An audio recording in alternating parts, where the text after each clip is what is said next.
las empresas siempre tienen que anticipar, ¿no? Si llegan tarde, pierden algunas oportunidades.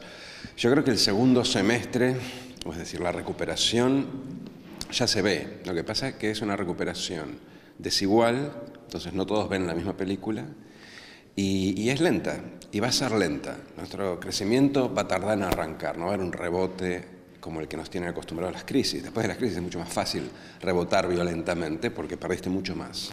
Entonces, yo no esperaría que hubiese un rebote tal que la gente se abalanzara para invertir, porque esa está la oportunidad. Me parece que va a haber, sí, un crecimiento gradual, empujado por algunos sectores, y va a haber sectores que no lo van a ver, entonces va a ser una visión mucho más mixta.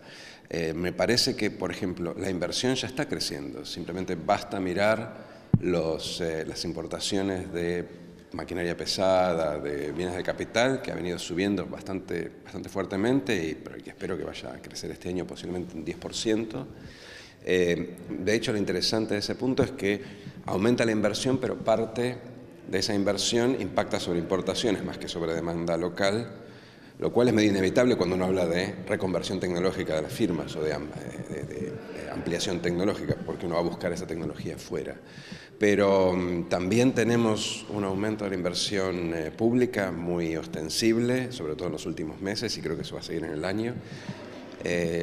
Lo que falta es la recuperación o la reactivación del sector manufacturero tradicional. Ahí es donde finalmente se siente más el cambio de época, pero ese proceso es un proceso de largo desplazamiento productivo, no es algo que vaya a generar ni un corte drástico ni una recuperación a futuro. O sea, yo no veo a la industria creciendo más que el resto del producto, tampoco la veo en otros países, y me cuesta ver a una industria moderna generando masivamente puestos laborales de calidad como uno esperaría, digamos, si tiene un enfoque más tradicional. Y en este contexto de cambio, los empresarios han demostrado generalmente en la historia argentina una gran versatilidad para adaptarse a los cambios. Y esta debería no ser una excepción a esa regla, porque los cambios que se están dando son bastante profundos y la necesidad de acomodarse, ayornarse a las nuevas reglas de juego es una de las determinantes para que las empresas puedan seguir creciendo. Yo creo que hay un gran potencial en Argentina pensando, digamos, lo que generalmente uno asocia con lo malo del empresario argentino, creo que es un gran potencial. El empresario argentino es muy versátil y ha aprendido a sobrevivir muchas crisis y mucha volatilidad e incertidumbre. No hay nada más dañino para los planes industriales que la incertidumbre, no el riesgo que se puede calcular, sino la incertidumbre. Entonces, ahora que el paradigma cambia, de vuelta, muy gradualmente, hacia una mayor inserción, nosotros tenemos que exportar más, no podemos seguir protegiéndonos como nos veníamos protegiendo en los últimos años. Si ese mensaje es claro, el empresario argentino se va a adaptar, y yo creo que se va a adaptar constructivamente, y ya lo vemos en algunos sectores.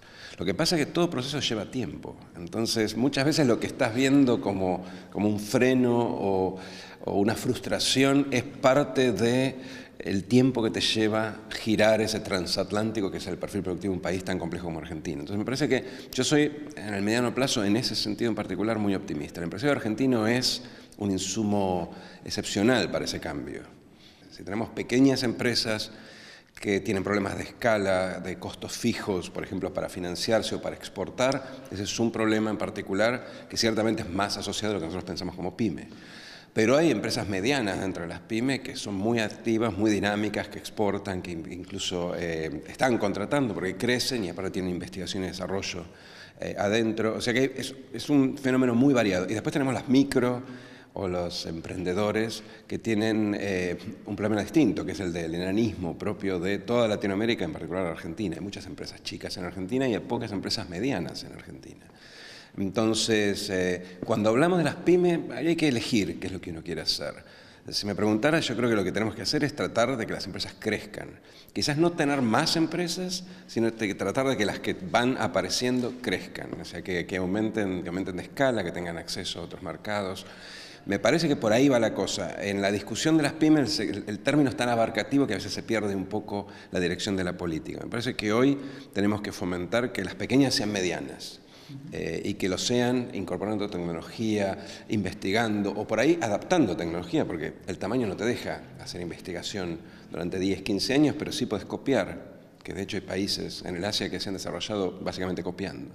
Entonces, me parece que por el lado de las pymes ya sería mucho más específico, pero sin duda que cualquier estructura, cualquier estrategia de desarrollo que pretenda generar empleo para la mayoría de los argentinos, tiene que poner un ojo en un subsector de estas empresas pyme, porque esas son las que en última instancia van a estar abriendo nuevos puestos de trabajo, ¿no? Y esto último que decía Levi Cesati es importante.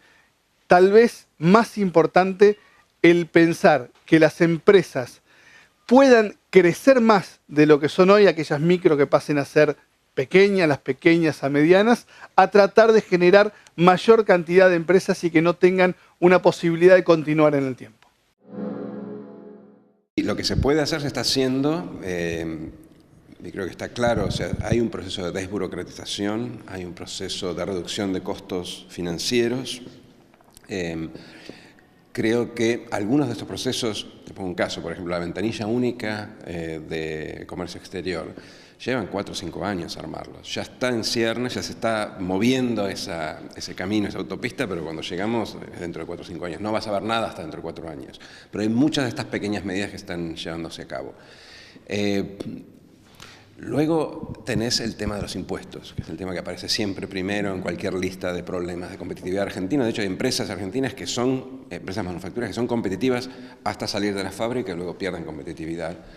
Y eso depende mucho de nuestra situación fiscal. Y creo que está claro que hoy, si bajáramos impuestos, tendríamos un efecto boomerang, porque aumentaríamos el déficit si no calculamos bien la baja.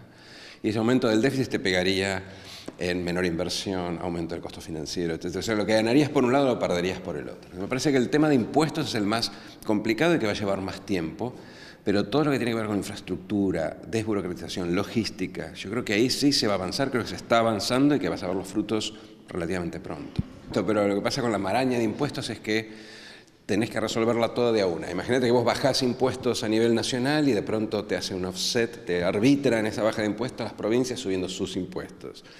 O querés reducir ingresos brutos, el impuesto a reducir por excelencia, y para eso tenés que negociar con las provincias que les das a cambio, porque tampoco querés desfinanciar a ningún tesoro provincial. Es una negociación muy ardua, sobre la cual el gobierno obviamente está trabajando, y de hecho hay una promesa de presentar un proyecto para discutir el año que viene. El año que viene vamos a estar discutiendo eso, pero hay que tener en cuenta que lo vamos a discutir dentro de los límites que permite el presupuesto. Posiblemente la primera reforma tributaria, porque debería haber varias, va a ser neutralmente fiscal. O sea que no va a haber menor carga tributaria, sino que va a haber una carga más racional y con mejores incentivos. Y por ahí después, cuando el déficit sea menor o esté resuelto, vamos a tener el espacio político y fiscal para hacer una segunda reforma donde se reduzca la carga. Y el pensamiento cortoplacista es uno de los principales problemas que tiene hoy el empresariado y tiene que confiar, como va a decir Levi Cesati ahora, pero tiene que confiar principalmente en su propio proyecto para tratar de potenciarlo y adaptarlo a los cambios que se vienen en estos momentos. El empresario tiene que confiar que todo esto que te estoy diciendo va a rendir sus frutos tarde o temprano, y como igual las inversiones uno las piensa a 5 o 10 años vista, tiene que pensar que dentro de 5 o 10 años va a estar mucho mejor. Es muy difícil, por un lado, tener efectos inmediatos. Tampoco sería lógico que el empresario pensara sus inversiones en función de lo que sucede mañana. O sea, tiene que pensar básicamente en términos de la dirección que está tomando el país para estar preparado cuando el cambio llegue. El cambio demora 4, 5, 6 años. Entonces, me parece que estratégicamente hoy es un momento ideal para invertir, pero bueno, depende un poco de qué fe tenga el empresario de que todo esto que estoy contando vea la luz. El cortoplacismo es el gran enemigo no solamente del empresario, sino del argentino. El cortoplacismo es un problema de ansiedad. Desde el punto de vista del empresario, un empresario que está acostumbrado a ciclos tan cortos, es natural. Nosotros hemos tenido ciclos bianuales de crecimiento, de inflación, de ingresos, de demanda doméstica, en fin, todo nuestro ciclo macroeconómico tenía en los últimos años 2 años. Entonces, esa persona aprende a planear con 2 años vista, y eso es natural, aunque no deseable. Tenemos que convencernos de que ese ciclo desaparece en Argentina. Pero después tenés un cortoplacismo del ciudadano nuestro, que me parece que está basando en algunas cosas más bien míticas, una memoria mítica de cierta riqueza de la Argentina. Somos como un país que alguna vez fue rico, alguien metió la pata y perdimos el dinero, pero lo vamos a encontrar rapidito a través de algún atajo. Entonces esperamos que estemos creciendo a tasas chinas o 4 o 5%, básicamente por arte de magia, al año de empezar el cambio. que nos desarrollemos y tengamos niveles de ingreso y niveles de protección y niveles de impuestos de países desarrollados cuando recién empezamos. Esto condiciona las políticas. Entonces es muy importante para el votante, y sobre todo para el votante que sigue estos temas, entender que todo esto lleva muchísimo tiempo, porque si no, al meterle presión al gobierno, lo que va a volcar, lo que va a forzar es una política cortoplacista, precisamente para no perder una elección, que es a expensas del crecimiento a más largo plazo. Imagínate que ahora bajáramos los impuestos y generáramos un problema fiscal para dentro de 2 años. Ese tipo de cosas lo hemos vivido muchas veces. Entonces, tenemos que tener más paciencia nosotros para que nuestros representantes tengan la paciencia necesaria para el desarrollo. Y por último le preguntamos a Eduardo Levi Cellati si él entendía que hoy lo político está afectando en lo económico o es lo económico lo que más afecta a lo político. La política siempre afecta a lo económico, creo que se retroalimentan. Hay algunos errores económicos que de hecho el gobierno anterior llevó adelante que tienen directos efectos sobre la economía y a su vez retroalimentan la visión que el electorado tiene de la política. Pero creo que en la mayoría de los casos la política domina y precisamente por eso parte del esfuerzo de desarrollo tiene que ver con la paciencia del votante. Si el votante no le da ese espacio al político, el político no le va a dar el espacio al economista o al planificador, porque finalmente tiene que ganar la elección. Y no solo porque él tiene que ganar la elección, sino porque si ignora ese frente, posiblemente venga otro proponiendo soluciones cortoplacistas y le gane la elección y tengamos otro gobierno cortoplacista. O sea, la verdad es esa. Hoy uno tiene que competir políticamente y en esa competencia, si el electorado favorece ciertas soluciones inmediatistas, naturalmente el político tiene que reaccionar. El político en una democracia es el emergente de sus votantes, aunque sea en algún grado. Sí es cierto que el político también tiene que saber liderar, tiene que saber explicarle a sus votantes hacia dónde los está llevando, cuando les pide paciencia, porque si no el votante dice tantas veces me has prometido cosas. Me parece que eso es parte del esfuerzo del gobierno, pero la ciudadanía tiene que entender que esto exige un proceso largo, que hay que tenerle un poquito más de aguante y de paciencia. Por Más, ahora es revista y ya está en los kioscos de toda la provincia.